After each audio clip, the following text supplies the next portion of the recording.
اللہ تبارک و تعالی نے بعض چیزوں کو، بعض دنوں کو، بعض وقتوں کو، بعض مہینوں کو اپنی رحمت سے فضیلت عطا فرمائی ہے۔ اللہ تبارک و تعالی کے ان مخصوص دنوں کو فضیلت عطا کرنے میں ہم گناہ گاروں کا بہت ہی زیادہ فائدہ ہے۔ جب کچھ چیزیں فضیلت مآب ہو جاتی ہیں، ان کی عظمت بڑھ جاتی ہے، تو اللہ کے بندوں کو کم وقت میں زیادہ نفع کمانے کا موقع نصیب آتا ہے۔ نبی اکرم نور مجسم شفیع معظم صلی اللہ تعالیٰ علیہ وسلم کی امت کو اللہ تعالیٰ نے بہت ساری ایسی چیزیں اپنی رحمت سے دی ہیں کہ جن میں عمل تھوڑا ہے، اجر زیادہ ہے۔ اس کا نتیجہ یہ نکلتا ہے کہ انسان تھوڑے وقت میں، تھوڑے ٹائم میں، تھوڑی مصروفیت میں اپنے رب کریم کے بارگاہ سے زیادہ اجر کا مستحق ہو جاتا ہے۔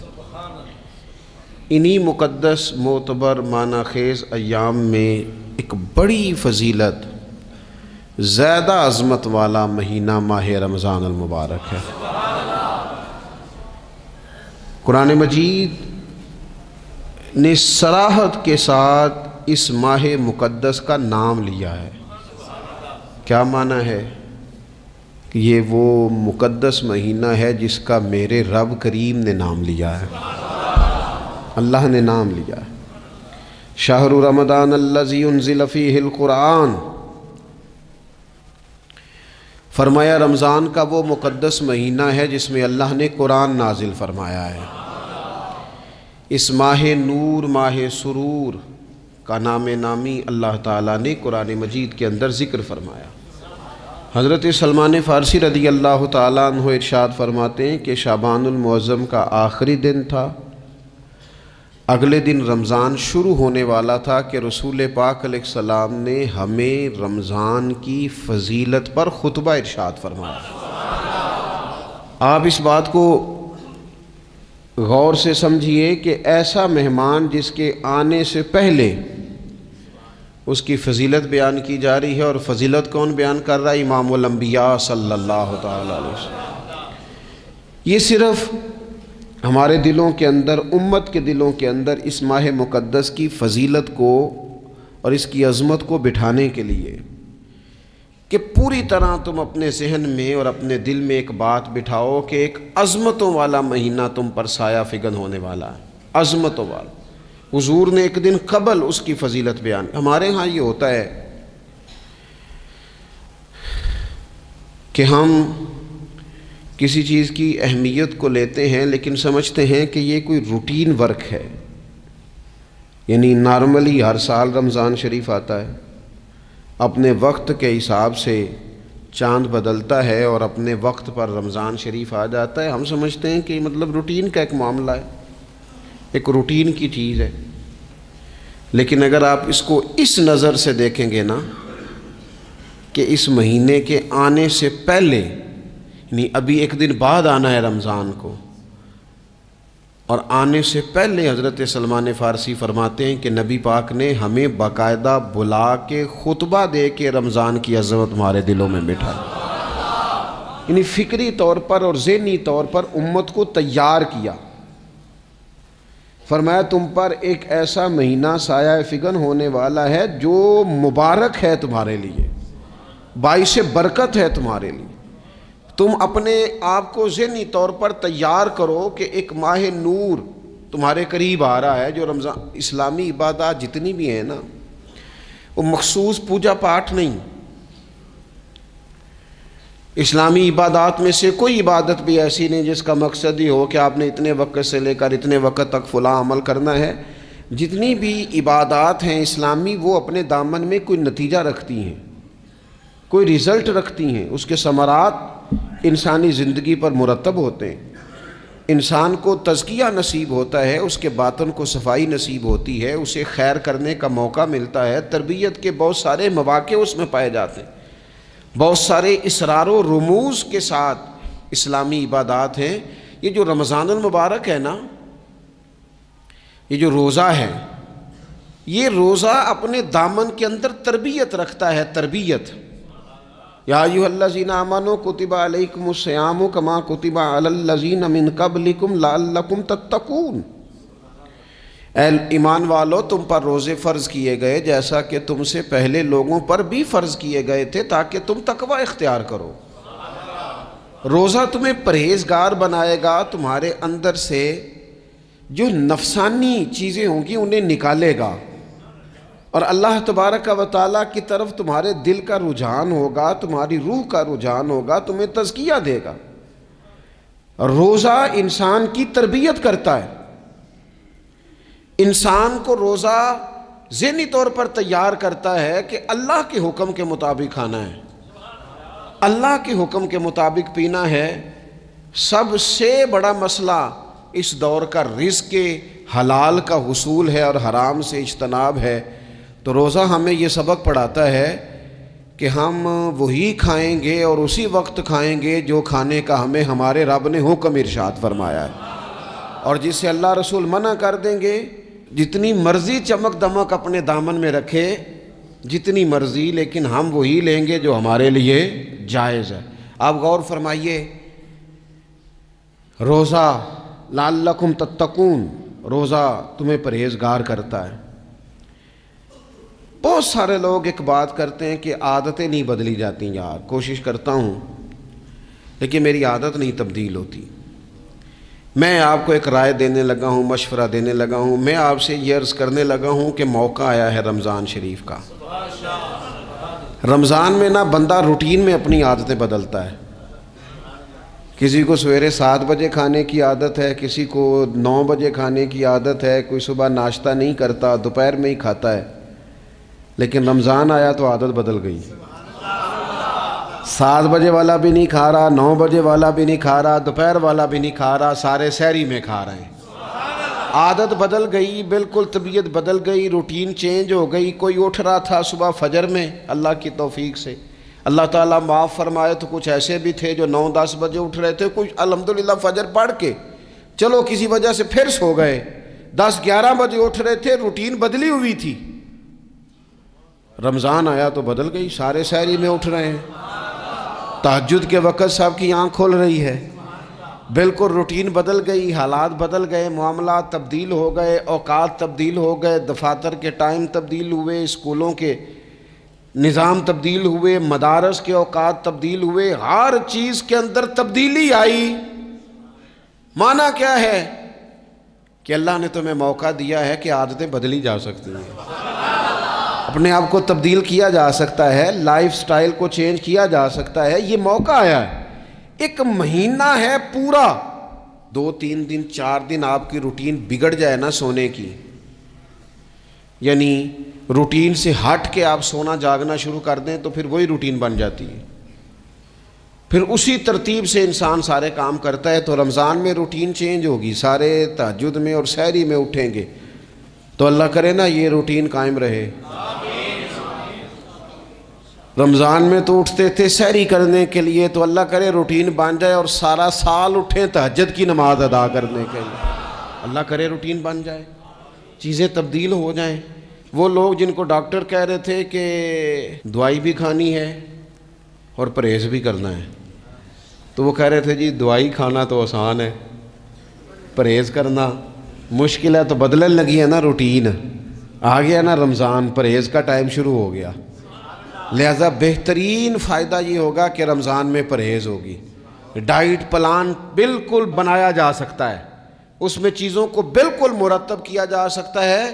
تو رمضان شریف کے آنے سے پہلے ذہنی طور پر اپنی عادات کی تبدیلی کا پروگرام بنائیں، عادتیں بدل جایا کرتی ہیں۔ رسول کریم دنیا میں آئے وَيُزَكِّيكُمْ، حضور تزکیہ کرنے تو آئے ہیں، عادتیں بدلنے تو تشریف لائے ہیں۔ نبی پاک نے صفائی ستھرائی کر دی، ساری ناپاک چیزوں کو نکال دیا۔ تو روٹین دیکھیں کہ رمضان میں تقوی کے حصول کے لیے اپنی عادات کو تبدیل کرنا ہے، اور اس کے لیے ذہنی طور پر اپنے آپ کو تیار کریں۔ وہ جو کہتے ہیں بچے سویرے نہیں اٹھتے، وہ روٹین بنا لیں، یہ موقع آیا ہے، ابھی سے ارادہ کر لیں کہ جناب ہم نے اس ترتیب سے اپنے گھر کو، ماحول کو، بچوں کو اس ترتیب سے ہم نے مرتب کرنا ہے چیزوں کو. یا آپ ارادہ کریں، اللہ تعالیٰ مدد فرمائے گا. رمضان المبارک کی جو خاص فضیلت ہے، اس خاص فضیلت کو رمضان آنے سے پہلے ذہن میں بٹھا لیں اور رمضان المبارک پورے کا پورا اس ذوق سے گزاریں کہ ذہن میں بات موجود ہو، ذہن میں، کہ دراصل رمضان کیا ہے. اللہ کے پیارے رسول صلی اللہ تعالیٰ علیہ وسلم نے فرمایا، اے لوگو تم پر ایک عظیم المرتبت مہینہ سایہ فکن ہو رہا ہے. حضور فرماتے ہیں شہر مبارک، فرمایا یہ بڑا برکت والا مہینہ ہے، یہ برکتیں لے کے آیا ہے، یہ رحمتیں لے کے آیا ہے، یہ اپنے ساتھ عنایات لے کے آیا. اور نبی اکرم صلی اللہ تعالیٰ علیہ وآلہ وسلم نے فرمایا جو بندہ بھی قرب الہی کی نیت سے رمضان میں نیکی کا طلبگار ہوگا، فرمایا وہ اگر نفل نیکی کرے گا نا تو اللہ تعالیٰ اسے فرض کے برابر ثواب عطا فرمائے گا. اور حضور علیہ الصلوۃ والسلام فرماتے ہیں جو اس مہینے میں ایک فرض ادا کرے گا اللہ 70 فرضوں کے برابر اجر عطا کرے گا. اپنے ذہن میں ایک بات بٹھائی جائے، ذہن میں یہ بات بٹھائی جائے کہ یہ نا برکت والا مہینہ ہے، اس میں میرا ثواب بڑا ضربوں کے ساتھ آگے بڑھے گا. ایک ذہن بنایا جائے اور پھر ثواب اکٹھا کرنا شروع کر دیا جائے. پھر وہ ترتیب بنا لی جائے، کاروباری نہیں، روحانی ترتیب، کاروباری نہیں، یعنی نئے سے نئے سٹال نہ تیار کیے جائیں. مہنگائی کیسے کرنی ہے اور کس طرح کر کے کن چیزوں کی آج کل مانگ ہوگی، کس ترتیب سے سودا پہلے ہی خریدنا ہے، مہنگا کیسے کرنا ہے، اللہ معاف کرے مصنوعی قلت کیسے پیدا کرنی ہے، کمائی کیسے کرنی ہے. رمضان کے اندر جناب لوگ ساری ترتیب لگا کے، ساری. میرے ایک دوست ہیں میڈیکل کے شعبے سے وابستہ ہیں، تو وہ مجھے کہنے لگے کہ ڈاکٹر بھی اپنی روٹین بدلتے ہیں اور معدے والی ساری دوائیاں بھی اکٹھی کر لیتے ہیں کیونکہ رمضان آنے والا ہے، یہ زیادہ لوگ استعمال کریں گے. تو وہ ماحول نہ پیدا کریں کہ ہر چیز دنیا داری ہو جائے، ہر چیز دنیا داری نہیں، ہر چیز کو ایک نیا روپ دے دیا جائے اور نیا سے نیا مال کمانے کا سلیقہ بنایا جائے. میں اکثر کہا کرتا ہوں کہ رمضان تو اس لیے تھا نا کہ اس میں کم کھانا ہے، تھوڑا کھانا ہے، لیکن اگر بندہ کہے کہ میں نے صبح کا چونکہ کھایا نہیں لہذا اب شام کو اتنا کھانا ہے کہ ہفتے سے پہلے ڈاکٹر کے پاس بھی جانا ہے، میں نے وہ سارا پوری کرنی ہے روٹین، تو پھر وہ مقصد کو نہیں نہ سمجھا، پھر اس نے اس خوبصورتی کو نہیں پایا جو خوبصورتی اس کو دین دینا چاہتا تھا. ایک تو رمضان کی فضیلت کو سمجھنا ہے، اور پھر جب ہم روزہ دار ہیں، ہم نے روزہ رکھا ہوا ہے، تو نبی پاک علیہ السلام نے خود اس مفہوم کو کھول کے بیان کیا. فرمایا جس بندے نے جھوٹ نہیں چھوڑا، گناہ نہیں چھوڑا، گویا غیبت نہیں چھوڑی، بدی نہیں چھوڑی، تو اللہ کے محبوب علیہ الصلوۃ والسلام فرماتے ہیں پھر اللہ تعالیٰ کو اس کے بھوکا پیاسا رہنے کی تو کوئی ضرورت نہیں، کیونکہ لعلکم تتقون، تقوی اختیار کرنا تو روزے کا مقصد تھا. اور اگر اس نے وہ بات کو سمجھا ہی نہیں،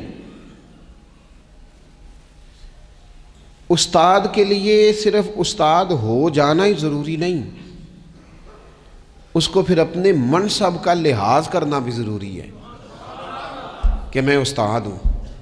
والد کا صرف والد ہو جانا ہی کمال نہیں، اس کو پھر اس منصب کے تقاضوں کو بھی سمجھنا چاہیے کہ اب میں ایک باپ ہوں، اب میں روٹین میں وہ آزاد نہیں ہوں کہ جہاں میرا جی چاہے گا جاؤں گا، جہاں میری طبیعت چاہے گی میں کھاؤں گا، جہاں میرا دل کرے گا میں وہ کام کروں گا. اب آپ سرپرست ہیں، سربراہ ہیں. انسان دیکھیں نا، ایک شخص ہے وہ عالم ہے، علم پڑھ لینا صرف کمال نہیں، وہ اپنے منصب کو بھی تو سمجھے نا، اس منصب کے وقار کو، اس کے لحاظ کو بھی تو سمجھے نا. ایک آدمی اگر عمر رسیدہ ہے، بڑا ہے، بزرگ ہے، اور وہ چاہتا ہے کہ میری بزرگی کی وجہ سے میرا اکرام کیا جائے، تو اسے اپنے منصب کا بھی لحاظ کرنا پڑے گا. اس کو حضرت سعدی فرمایا کرتے تھے میں نے 18 سال کے بزرگ دیکھے اور میں نے 75 سال کے بچے دیکھے. حضور کیا مطلب؟ فرمانے لگے عمر ہو گئی لیکن اپنے منصب کا خیال نہ کیا، عادات بچوں والی رہی۔ اور فرماتے میں نے ایسے لوگ دیکھے جن کو شروع وقت میں ہی اللہ والوں کی صحبت نصیب آئی، تو وہ جو بزرگی ہے وہ پھر عمر کی وجہ سے نہیں ملی، وہ اللہ نے علم اور عمل کی وجہ سے عطا فرما دی۔ تو اپنے منصب کا لحاظ کرنا کہ میرا یہ منصب ہے۔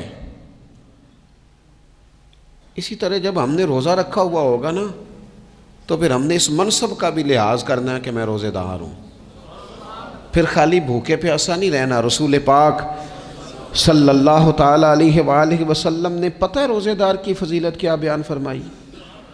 اللہ کے محبوب صلی اللہ تعالی علیہ وسلم فرماتے ہیں کہ رب فرماتا ہے ابن آدم کا ہر عمل اس کے لیے ہے، روزہ میرے لیے، اور فرمایا میں خود جزا دوں گا روزے کی، میں خود جزا دوں گا روزے کی۔ اور حضور فرماتے ہیں روزہ ڈھال ہے، جو شخص روزہ دار ہو وہ بےہودگی سے، فحش گوئی سے اجتناب کرے۔ اور اللہ کے محبوب صلی اللہ تعالی علیہ وسلم فرماتے ہیں اگر کوئی شخص اسے گالی دے، اگر کوئی شخص اس سے جھگڑا کرنا چاہے تو پتہ کیا جواب دے؟ اسے کہے بھئی میں روزے دار ہوں، میرے منصب کا تقاضا نہیں کہ میں تیرے ساتھ الجھوں۔ اور رسول پاک صلی اللہ علیہ وسلم فرمانے لگے اوہو اتنی بڑی بات۔ حضور فرمانے لگے، یہ صحیح مسلم کے لفظ ہیں، کریم محبوب فرمانے لگے مجھے اس رب کی عزت کی قسم جس کے قبضے میں محمد عربی صلی اللہ علیہ وسلم کی جان ہے، حضور فرماتے ہیں روزہ دار کے منہ کی خوشبو اللہ تعالیٰ کے نزدیک قیامت کے دن مشک کی خوشبو سے بھی زیادہ وقت والی ہوگی۔ اس کے منہ سے جو خوشبو آتی ہے قیامت میں مشک پیچھے رہ جائے گا، اور رب کی بارگاہ میں صرف روزہ دار کے منہ سے۔ اگر تیرے منہ کی خوشبو رب کو اتنی پسند ہے تو تجھے بھی تو اپنے منصب کا خیال ہونا چاہیے کہ میں نے روزہ رکھا ہوا ہے، میں روزہ دار ہوں۔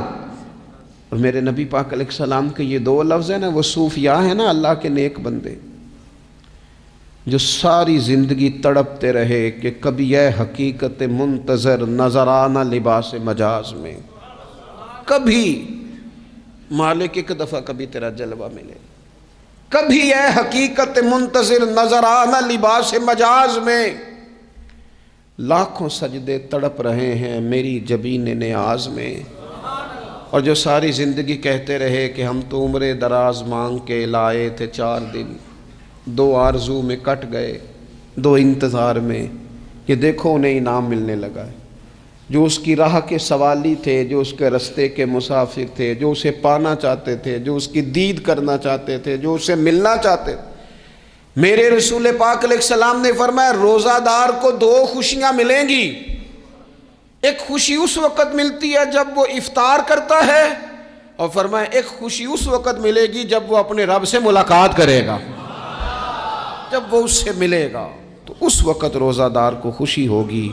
میرے دوستو خوشی تو جو ہوگی سو ہوگی، لیکن یہ لفظ بڑے حسین نہیں کہ روزہ دار کی رب سے ملاقات ہوگی، یہی لفظ بڑے باکمال نہیں۔ ایک روایت میں تو یہ ہے نا کہ روزہ میرے لیے ہے میں اس کی جزا دوں گا، اور ایک روایت میں یہ ہے کہ روزہ میرے لیے ہے اور رب فرماتا ہے میں خود روزے کی جزا ہوں، یعنی باقی نیکیوں پر ثواب ملے گا، روزہ رکھنے والے کو رب رحمان ملے گا۔ نبی اکرم صلی اللہ تعالی علیہ وسلم کے امت کے صوفیاء نے نا کچھ چیزوں کو بڑا کھولا ہے۔ عارف رومی کہتے ہیں کہ ایک دن نا محمود غزنوی نے خزانوں کے دروازے کھول دیے اور فرمایا بھئی میں نے آج ہر چیز کھول دی ہے، جو جس چیز پہ ہاتھ رکھے گا وہ اسی کی ہو جائے گی۔ لوگ دوڑے، کوئی سونے کی طرف، کوئی چاندی کی طرف، کوئی جائیدادوں کی طرف، کوئی خزانے کی کنجیوں کی طرف، کوئی بڑے بہترین گھوڑے اور اونٹوں کی طرف لوگ دوڑ گئے، جو جس پہ ہاتھ رکھے گا اسی کا۔ سب بھاگ گئے، ایاز بیٹھا ہے، نہ وہ حسن میں رہی شوخیاں، نہ وہ عشق میں رہی گرمیاں، نہ وہ غزنوی میں تڑپ رہی، نہ وہ خم ہے زلف ایاز میں۔ وہ لذتیں کہاں؟ ایاز چپ کر کے بیٹھا ہے. پھر محمود نے ایاز کی طرف مخاطب کر کے کہا ایاز اٹھنا نہیں, آج لوٹ سیل لگ گئی ہے, جو جس چیز پہ ہاتھ رکھے گا اسی کی. ایاز کہنے لگا بات پکی ہے نا؟ تو محمود خوش تھے, موڈ بڑا اچھا تھا, کہا بالکل پکی ہے. تو ایاز کہنے لگے چلو ٹھیک ہے. ایاز اٹھے, پیچھے سے جا کے نا تو محمود کے کندھے پہ ہاتھ رکھ دیا. محمود کے کندھے پہ ہاتھ رکھا. محمود کہنے لگے یہ کیا بات کا, آپ سے میں نے پوچھا تھا بات پکی ہے, جو جس پہ ہاتھ رکھے گا اسی کا نا. تو تھوڑی دیر پہلے مسکراتے چہروں میں آنسو آ گئے. ایاز بھی روئے تو محمود بھی روئے. کہا بادشاہ پکا رہنا, وہ جن کو خزانے چاہیے تھے وہ دوڑ گئے, مجھے تو چاہیے. لنگ کئی مہینے تے برس گئے تے تیری دید نو دیدے ترس گئے, تیری تو ملے گا. تو پھر کہا محمود نے, اس نے کہا میں وعدہ کر چکا تھا, بس ٹھیک ہے, باقیوں کے خزانے اور میں تیرا طے ہو گئی. فرمایا باقی نیکیوں پر ثواب ملے گا, اور روزہ رکھنے والے کو رب رحمان ملے گا, اللہ کا قرب ملے گا. دیکھو نا, وہ خاص انسان کو کیفیت حاصل ہوتی ہے روزے میں, رب کے ہونے کا یقین. وہ جو صوفیاء کہتے ہیں نا مراقبہ کرو, وہ نصیب ہوتا ہے. یعنی کسی کو کیا پتہ ہے اس کا روزہ ہے کہ نہیں, اکیلا ہے نا گھر میں, فریزر بھرا ہوا ہے, نہیں نہ کھاتا. کیوں؟ اسے پتہ ہے میرا رب میرے ساتھ ہے, میرا رب مجھے دیکھ رہا ہے. بس یہ تصور توحید پکا ہو جاتا ہے رمضان. تو پھر اللہ تبارک و تعالیٰ کی بھی خاص رحمت اور کوئی خاص ہی اعزاز. حضور فرماتے ہیں جنت کے کئی دروازے ہیں, ایک باب الریان ہے, اس سے صرف روزہ دار گزریں گے. آواز ہوگا روزے والے آ جاؤ, وہ آ جائیں گے. فرمایا اس خاص دروازے سے گزرو, جب گزر جائیں گے تو فرمایا بند کر دو بھائی, اور کوئی نہیں گزرے گا یہاں سے. دروازہ ہی مخصوص ہے, ان کا اعزاز ہی ذرا زیادہ ہے. تو میرے عزیز رمضان شریف کے اندر وہ منصب کا بس خیال رکھیں کہ میں روزہ دار ہوں, اس احتیاط کے ساتھ. اور دوسری جو رمضان کی چند عبادات ہیں نا, سب سے پہلی تو میں عرض کروں گا تراویح کے حوالے سے. یہ بات یاد رکھ لیں کہ نبی پاک علیہ الصلوۃ والسلام نے فرمایا جس نے ایمان اور احتساب کی نیت کے ساتھ رمضان میں قیام کیا, اللہ اس کے پچھلے سارے گناہوں کو معاف فرما دے گا. اور ایک مقام پر نبی پاک صلی اللہ تعالیٰ علیہ وسلم نے بیان کیا, یہ مشکات میں موجود ہے. حضور فرماتے ہیں رمضان اور قرآن دونوں قیامت کے دن بندے کی شفاعت کریں گے. رمضان کہے گا یا اللہ میں نے اسے دن بھر کھانا کھانے سے باز رکھا, اور تیری بارگاہ کے حکم کے مطابق اس نے اپنے آپ کو ان چیزوں سے بچا کے رکھا. اور قرآن کہے گا مالک رات میں نے اسے نیند سے روکے رکھا. کیا مطلب؟ اس نے کھڑے ہو کے عبادت کی. اگرچہ اس سے مراد شارحین حدیث نے تراویح بھی لیا ہے, تہجد کی نماز بھی لیا ہے, صلاۃ اللیل بھی لی ہے, لیکن میرے عزیز یہ خاص ربط ہے قرآن مجید کے ساتھ تراویح کا. مسنون ہے رمضان کی راتوں میں قرآن مجید اور تراویح کا پڑھنا. اگر تھوڑی سی نا طبیعت میں صرف تبدیلی پیدا کی جائے, میں نے دیکھا ہے کہ جو لوگ کہتے ہیں نا میرا وقت بڑا قیمتی ہے, بڑی ساری جگہوں پہ آپ کو بیٹھنا پڑتا ہے, بیٹھیں آپ 2 گھنٹے بیٹھیں, 3 گھنٹے بیٹھیں. میں نے دیکھا ہے لوگ جاتے ہیں کسی دفتر میں تو رات کو ہی چلے جاتے ہیں اس علاقے میں, کھڑے ہیں, پاسپورٹ کے دفتر کھڑے ہیں, شناختی کارڈ کے دفتر کھڑے ہیں, امیگریشن کی لائنوں میں کھڑے ہیں. کچھ ذہن تو بنائیں کہ میں نے رات کھڑے رہنا ہے اور اپنے رب کی عبادت کرنی ہے. تراویح کو ذرا ذوق سے آپ اگر تھوڑا ارادہ کر لیں گے نا, یعنی کوئی ایسا مشکل کام نہیں. میری تو رائے یہ ہے کہ پہلے 3-4 دن ذرا جم کے ذہن بنائیں, اور تھوڑا سا نا روٹین کو بدلنے کی کوشش نہ کریں. جس امام صاحب کے پیچھے تراویح شروع کریں, کوشش کریں ساری وہیں پڑھیں. روٹین بدلنے سے بھی سستی آتی ہے. ایک دن یہاں گئے, 2 دن وہاں گئے, تو یہ روٹین بدلنے سے بھی بعض اوقات سستی آتی ہے. کوشش کریں ایک جگہ پہ قرآن شریف سننا شروع کریں اور پھر پورا قرآن مجید وہیں پہ سنیں, اور تھوڑا ذہن بنائیں. میں نے دیکھا ہے ہمارے استاد صاحب اس طرح کیا کرتے تھے کہ بہت تھوڑا کھانا افطاری کے وقت, تھوڑا, اور ان سے کہا جاتا آپ بزرگ آدمی ہیں, اتنا کم کھانا کیسے نظام چلے گا؟ تو فرماتے تھے میں ایک چپاتی اور آدھی چپاتی کھا لوں گا لیکن تراویح کے بعد۔ اب اگر زیادہ کھانا کھاؤں گا تو طبیعت میں سستی آئے گی، میرے لیے کھڑا ہونا مشکل ہو جائے، سادہ سا کھانے کے ساتھ افطاری کی جائے گی۔ اور تراویح کے لیے اپنے آپ کو ذہنی کہاں ٹائم ملتا ہے سارا سال قرآن پڑھنے سننے کا، یہ تو اللہ نے موقع عطا فرمایا ہے۔ تو تھوڑا سا اگر دلچسپی پیدا کی جائے، بڑا بڑا سونا قرآن مجید پڑھا جاتا ہے مساجد میں، بچے بڑی بڑی خوبصورتی سے، تو اللہ کا شکر ہے جگہ جگہ پہ۔ اور مساجد کے علاوہ بھی میں نے دیکھا ہے، ہم سے لوگ مطالبہ کرتے ہیں کہ ہماری فیکٹری میں رات کو بھی کام ہوتا ہے، اتنے سارے ورکر ہیں تو بچہ کوئی مل جائے قرآن شریف سنائے، فلانی جگہ بھی اتنے لوگ ہیں تو اگر موقع مل جائے، تو اگر تھوڑا ذہن بنایا جائے، شوق پیدا کیا جائے تو اللہ تعالیٰ فضل فرماتا ہے، انسان کو طاقت ملتی ہے کھڑے رہنے کی۔ ایک تو تراویح، روزہ، تراویح، اور تیسری بات ہے سحر اور افطار۔ یہ جو سحری اور افطار، یہودی جو تھے نا وہ سحری نہیں کرتے تھے، سحری کا نام و نشان نہیں تھا، روزہ رکھتے سحری نہیں کرتے۔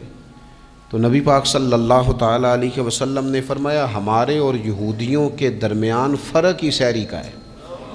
اور نبی پاک صلی اللہ تعالیٰ علیہ وآلہ وسلم نے فرمایا سحری کھایا کرو، سحری کھانے میں برکت ہے۔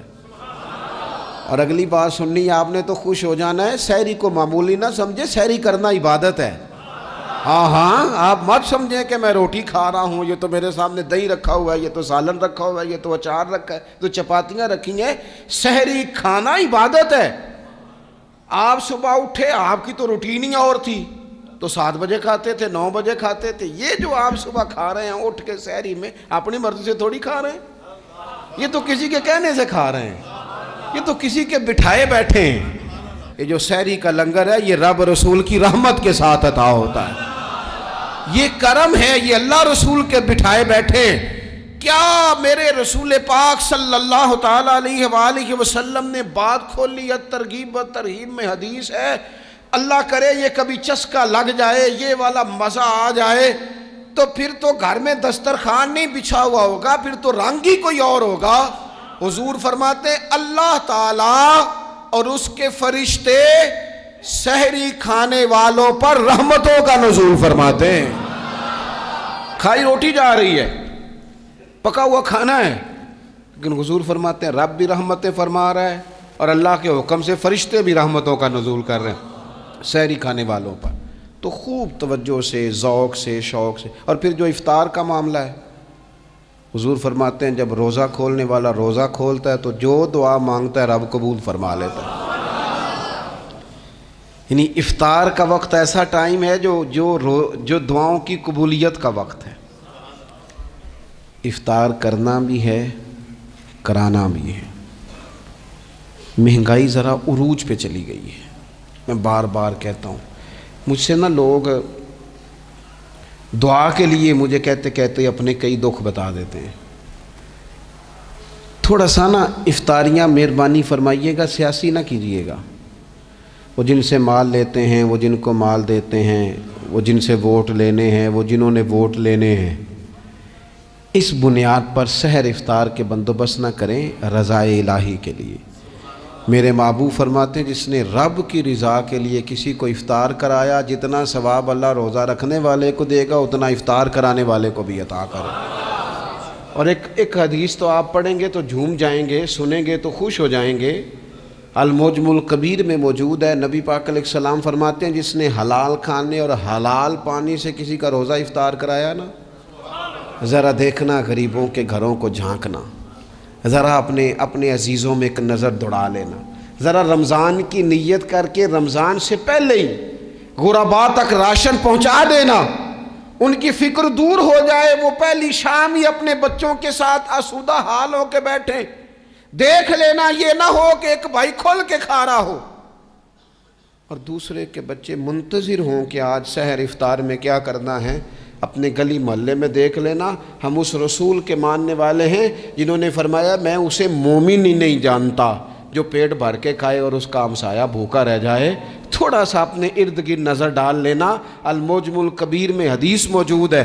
اللہ کے پیارے رسول صلی اللہ تعالیٰ علیہ وسلم نے فرمایا جس نے حلال پانی سے، حلال روٹی سے کسی کا روزہ افطار کرایا تو فرمایا فرشتے اس بندے کے لیے رمضان کے دنوں میں، رمضان کی گھڑیوں میں دعا کرتے ہیں، اور جناب جبریل امین اس کے لیے شب قدر کی رات دعا کرتے ہیں۔ حضرت جبریل شب قدر میں دعا کریں گے، خاص رات، یا اللہ اس بندے پر فضل فرما، اس نے تو غریب آدمی کو افطار کرا۔ یہ ایک عبادت ہے، اس عبادت کا خیال کریں۔ پھر اعتکاف آئے گا، رمضان کے آخری 10 دنوں کا اعتکاف۔ اسلام میں رہبانیت نہیں ہے، لیکن کبھی کبھی سب سے کٹ کے اپنے رب کے ساتھ جڑ جانا، کچھ رات کی عبادتیں، کچھ تنہائی کے اذکار، کچھ درود و سلام کا ذوق، یہ ان ساری خوبصورتیوں میں سے ایک خوبصورتی اعتکاف بھی ہے۔ اللہ کے پیارے رسول علیہ الصلاۃ والسلام ہمیشہ اعتکاف کرتے، اور حضرت عطا بن رباح رضی اللہ تعالیٰ عنہ کیسی خوبصورت بات ارشاد فرماتے ہیں، معتکف تو اس آدمی کی طرح ہے جیسے کسی بندے کو کسی کے ساتھ کوئی کام پڑ جائے نا تو وہ جا کے اس کے دروازے پر بیٹھ جاتا ہے کہ جب تک میرا کام ہوگا نہیں میں جاؤں گا نہیں۔ فرماتے ہیں یہ اعتکاف والا بھی آ کے رب کریم کے گھر بیٹھ گیا ہے کہ جب تک تو معاف نہیں کرے گا میں جاؤں گا نہیں، جب تک تو بخشش نہیں کرے گا میں اس دروازے سے ہٹوں گا نہیں۔ حضرت ابن عباس رضی اللہ تعالیٰ عنہ نبی پاک علیہ السلام کے روضہ انور کی طرف اشارہ کر کے کہا کرتے تھے زیادہ دیر نہیں ہوئی، اشارہ کر کے کہتے تھے زیادہ دیر نہیں ہوئی، اس روضہ مبارک میں آرام فرما۔ رسول رحمت علیہ السلام سے میں نے اپنے کانوں سے سنا ہے، اور جب یہ بات ارشاد فرماتے تھے تو روتے بھی تھے۔ فرماتے ہیں میں نے خود نبی پاک علیہ السلام سے سنا ہے کہ جو شخص اللہ تعالیٰ کی رضا کے لیے ایک دن کا بھی اعتکاف کرے گا نا، اللہ تبارک و تعالیٰ اس کے اور جہنم کے درمیان 3 خندقوں کی آڑ بنا دے گا، اور فرمایا ان کی مسافت زمین و آسمان سے بھی زیادہ ہوگی۔ یہ 3 خندقیں اتنی بڑی جن کی چوڑائی زمین آسمان سے بھی زیادہ ہوگی، ایک دن اعتکاف کر لے تو اللہ اس بندے کو دوزخ سے اتنا دور فرما دے گا۔ بہت سارے لوگ ہیں جن کو بڑا ٹائم ملتا ہے چھٹیاں گزارنے کے لیے، کبھی کسی سیاحتی مقام پر، کبھی کسی سیاحتی مقام پر، خرچہ بھی مل جاتا ہے، کام بھی ہو جاتا ہے، سارے سلسلے ہی بن جاتے ہیں، بڑی بڑی جگہوں پہ لوگ جا کے ٹائم گزارتے ہیں۔ تو ایسا نہ ہو کہ 10 دن اللہ کے گھر میں بھی گزارے جائیں۔ علماء نے لکھا ہے کہ کوشش تو کریں ہر سال اعتکاف ہو، نہ ہو سکے تو چلو چند سالوں کے بعد ہو جائے، اور فرماتے ہیں کہ زندگی میں ایک دفعہ تو اس سنت کو ضرور ادا کرنا چاہیے۔ کوئی بندہ ایسا نہ ہو جو محروم رہ جائے، زندگی میں ایک بار صحیح پر اعتکاف کے ساتھ اپنے آپ کو وابستہ ضرور کرے۔ رمضان المبارک کے اندر آخری عشرہ شب قدر کی تلاش کا عشرہ ہے۔ اللہ کے پیارے رسول صلی اللہ تعالیٰ علیہ وسلم ان 10 دنوں میں خود بھی عبادت کرتے تھے اور گھر والوں کو بھی جگایا کرتے تھے، اور اپنے اہل خانہ کو تاکید فرماتے تھے کہ اٹھو اٹھو، آگے بڑھو، یہ آرام کرنے کے دن نہیں ہیں۔ ہمارے ہاں یہ ہوتا ہے کہ وہ جو آخری 10 دن زیادہ عبادت کے تھے، شب قدر کی تلاش کے تھے، وہ آخری 10 دن سارے بازار میں گزر جاتے ہیں، کپڑے سلوائے جا رہے ہیں، کپڑے خریدے جا رہے ہیں، جوتے خریدے جا رہے ہیں، واپس کیے جا رہے ہیں، دوبارہ لیے جا رہے ہیں، سفر ہو رہا ہے، آنا جانا ہو رہا ہے، عیدیاں بٹ رہی ہیں۔ تو یہ سارے کام جو آخری عشرے میں کرنے ہیں، جو زیادہ عبادت کے دن تھے، وہ سارے کام تو رمضان سے بھی پہلے کر لینے چاہیے۔ کپڑے رمضان سے پہلے خریدے جائیں، پہلے سلوا لیے جائیں، جوتے پہلے لے لیے جائیں، ضرورت کے کام پہلے کر لیے جائیں، جہاں آپ کو جو بانٹنا ہے وہ رمضان سے پہلے کریں۔ وہ مفت کی اپنے دل کو مطمئن کرنا کہ اب میرے پاس یہ بڑے میں خیر کا کام کرنے نکلا ہوا ہوں، میں عیدی بانٹنے جا رہا ہوں، یہ پہلے بانٹنے تھے۔ یہ عجیب بات ہے کہ جو زیادہ وقت مسجد میں گزارنے کا ٹائم تھا وہ سارا ہم نے ضائع کر دیا، وہ ادھر ادھر بازاروں کی نظر ہو گیا، میل ملاپ کی نظر ہو گیا۔ تو اگر چیزوں کو مرتب کیا جائے، میں تو دوستوں سے کہا کرتا ہوں زکوٰۃ کا حساب، صدقات کا حساب، صدقات فطر کا حساب، جتنے بھی روٹین کے کام ہیں اس کو کوشش کریں رمضان شریف سے پہلے آپ ترتیب دیں، آپ ان چیزوں کو پہلے سے مرتب کریں تاکہ وہ بہترین ہو جائیں۔ ہم تو اس دین کے ماننے والے ہیں جہاں نیت کرو تو اجر شروع ہو جاتا ہے۔ آپ رمضان کی نیت سے جو آج خرچ کریں گے اس کو اللہ تعالیٰ رمضان کے ثواب کے برابر ہی اجر عطا فرمائے گا۔ لیکن وہ ہم نا کچھ لوگ بڑا ایک صاحب مجھ سے کہنے لگے جی میں نے سنا ہے صدقہ فطر آخری عشرے میں ہی دینا چاہیے. میں نے کہا آپ کا پروگرام تب دینے کا اس لیے آپ نے یہ گاڑا کر کے سن لیا, ذرا اس کو آپ نے زیادہ غور سے سن لیا ہے. آپ جب ضرورت محسوس کریں, جب آپ سمجھیں کہ کسی کو ضرورت ہے, ضرورت کے وقت کوئی چیز کام نہ آئی تو پھر کب جا کے کام آئی.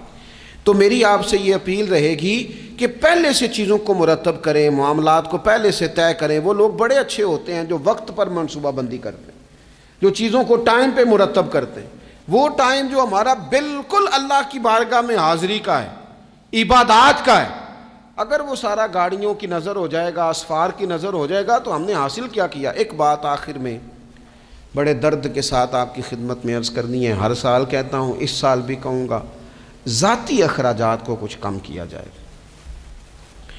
ذاتی اخراجات نہ کچھ لوگوں کے بہت زیادہ ہیں, ان کے اپنے لباس کے, کپڑوں کے, اور وہ اخراج. میں نے پچھلے جمعے بھی کہا تھا, اسلام ذبائش کی اجازت دیتا ہے, نمائش کی اجازت نہیں دیتا. نمائش والے کام اگر تھوڑے چھوڑ دیے جائیں کچھ بھی نہیں ہوتا. میں تو شاید اگر میں سینکڑوں کہہ دوں تو غلط نہیں ہوگا, لیکن بیسیوں تو لوگ ایسے ضرور ہوں گے کہ جو عید ساری سو کے گزارتے ہیں, سارا دن سوئے رہتے ہیں. پتہ نہیں وہ اتنے مہنگے مہنگے کپڑے کس لیے خریدتے ہیں. عید کی نماز پڑھی, سو گئے, اور بھئی آپ کا فون بند تھا جی, میں سو رہا تھا جی. تو بھئی وہ جو آپ نے 1.5 مہینہ درزی کے پاس آنا جانا لگایا, وہ کس مقصد کا؟ رات کوئی پہننا تھا, کوئی پرانا جوڑا پہن لیتے.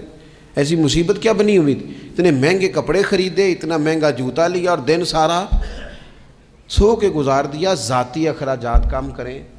پتہ کیا ہے, فرق بہت بڑھتا جا رہا ہے, بہت بڑھتا جا رہا ہے. یعنی ایک جگہ پہ چیزیں پڑی ہیں, خراب ہو گئی ہیں, کھانے کا ٹائم نہیں, پہننے کا ٹائم نہیں, اور ایک جگہ وہ ہے کہ جہاں لوگ دوائی کو ترس رہے ہیں. گندم امیر شہر کی ہوتی رہی خراب, اور بچی کسی غریب کی فاقوں سے مر گئی. اور کسی نے کہا تھا کہ غریب شہر تو فاقوں سے مر گیا, لیکن امیر شہر نے ہیرے سے خودکشی کر لی. اللہ معاف فرمائے.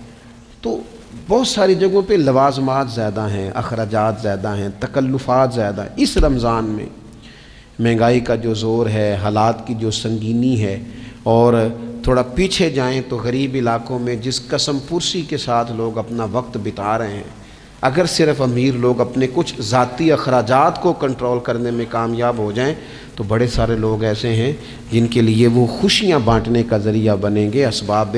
اور ویسے بھی زندگی سادہ کریں, آسان ہو جائے گی. زمین پر چلیں, آپ محسوس کریں گے کہ زندگی بہتر ہو گئی ہے, آسانی والی ہو گئی ہے. اللہ کی بارگاہ میں دعا کرتا ہوں اللہ تعالی ہم سب کو سمجھ نصیب فرمائے.